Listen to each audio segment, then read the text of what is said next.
then they released the XT3, which is back to the body mold, the body shape of the XT2.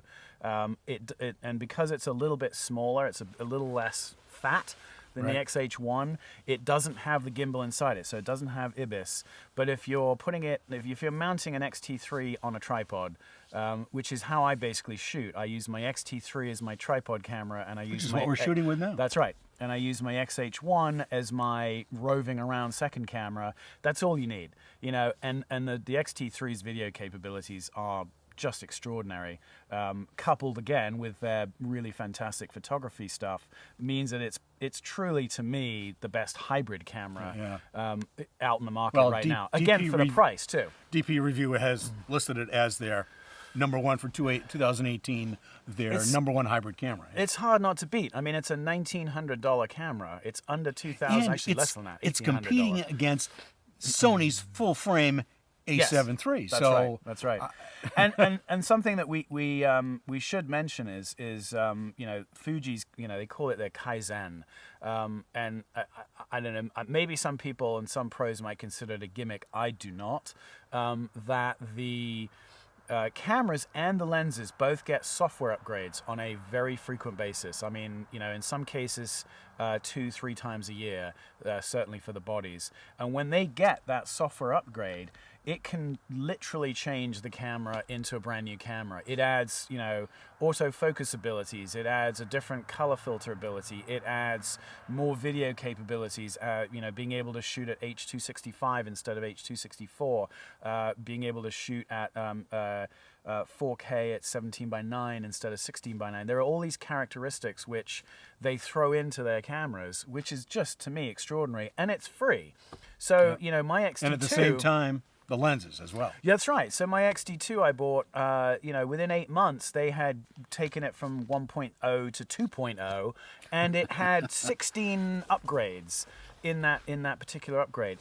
To me, that's extraordinary. Right. I mean, I loved my Canon 5D Mark II, but there was a point where it was definitely starting to get left behind.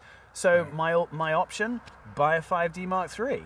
For $4,500. I did. And sure. But it wasn't.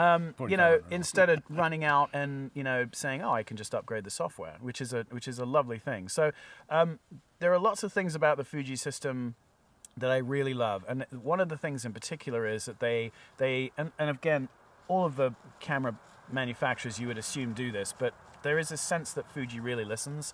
They're a sort of a young whippersnapper in this market. They cornered the television market many years ago, but this is a new market for them. And so, I feel like they listen to the photographers, they listen to the pros, they listen to the amateurs when there are questions about, oh, could you do this or could you do that? The XT3, a perfect example. The little focus. Hey, hi, sweetie. Watch out for this. Hopefully that was empty. The little doohickey on here, which basically, corrects your... Oh, hi. We got a little dog coming in. This is Izzy. She's come to visit. Iz. Hi, Iz. So, for example, on the viewfinder, you've got the little corrector that can correct essentially. She just turned the Sony on. Okay. On the diopter, you can basically correct for your eyes, and I'm blind as a bat, and I like to sometimes shoot without my glasses, so this thing has been great.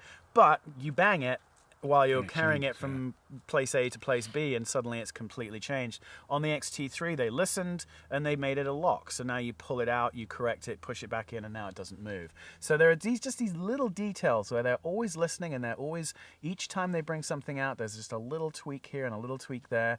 And at the end of the day, for me, it's about the things that I was looking for in a system were cost. I needed something that I could, essentially run 2 cameras with 3 or 4 lenses on standby and be able to afford it.